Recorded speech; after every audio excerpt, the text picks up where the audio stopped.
Hi guys, today's video is about chapter 183 of Four Nights of the Apocalypse titled Unrequited Love.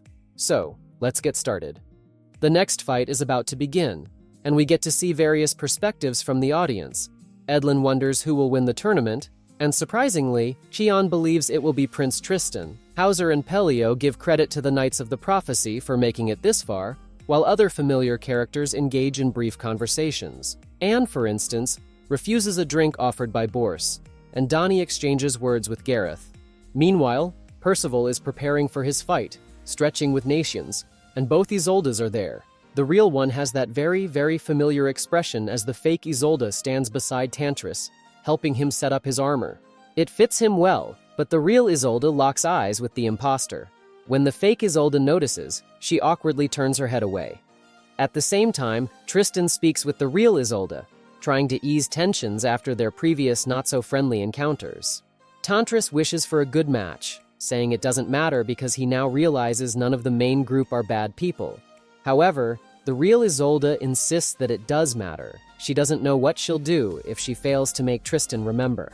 The fake tries to stop her while she can, but the real one continues, saying, "I don't have the right to interfere, but I have an obligation to help Prince Tristan regain his memories. So please."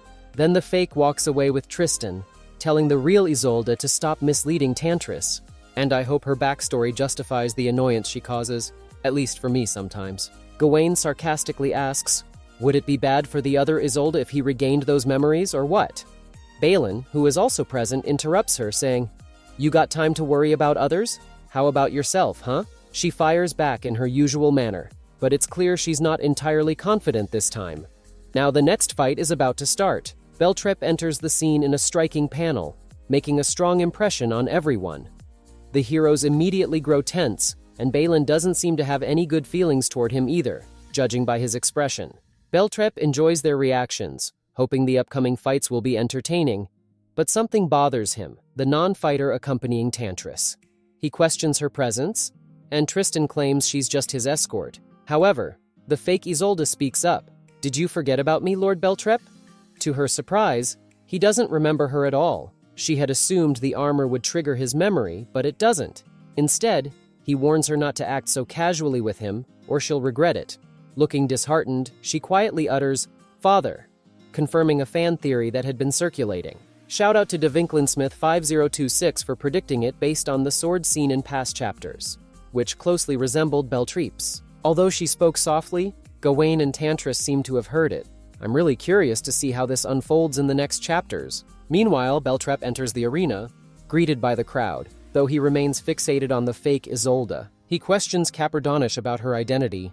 He notes that she spoke as if she knew him, and wonders if she could have mistaken him for someone else. However, Beltreipe finds it odd that she would do so, especially while he's wearing a helmet. Something about the situation unsettles him. He also reveals an intriguing detail.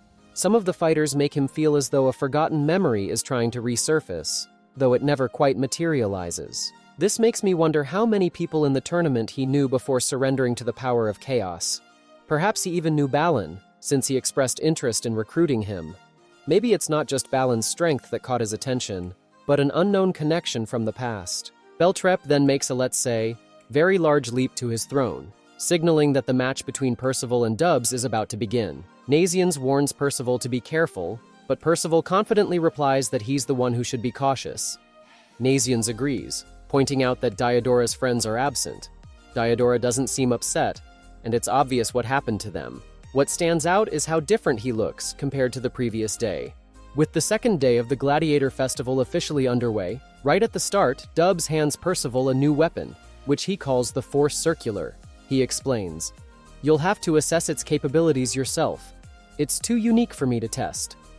In other words, the weapon will be as adaptable as Percival's magic. Percival thanks Dubs, but the giant responds that he'd prefer gratitude through actions rather than words. And that's how the chapter ends. It was, a solid chapter. Nothing groundbreaking, but still very consistent. I'm pretty confident Percival will win this upcoming battle. And if you liked the video, consider subscribing for more updates on upcoming chapters. So, that was it for today.